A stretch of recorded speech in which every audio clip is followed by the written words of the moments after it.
Powell and company will have to walk back their hawkishness. Here's why. First reason is inflation's rolling over. So chart by chart, CPI and PPI, CPI versus gasoline price, inflation projections by JPM, Zillow rent index versus U.S. core CPI rent component, all rolling over.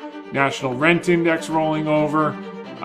You can see it in a different form. ISM manufacturing new orders to inventories rolling over.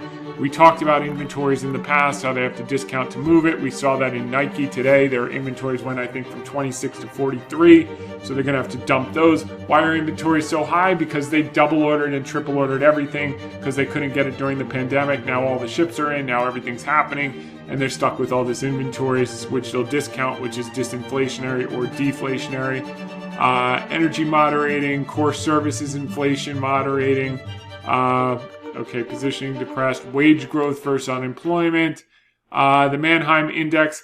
Here's what's interesting. If you look at the used vehicle index down 13%, it's not yet reflected in the CPI calculation of it, which is a decent sized weighting, and that will be reflected in coming months. So we'll start to see that as Tom Lee's talking about.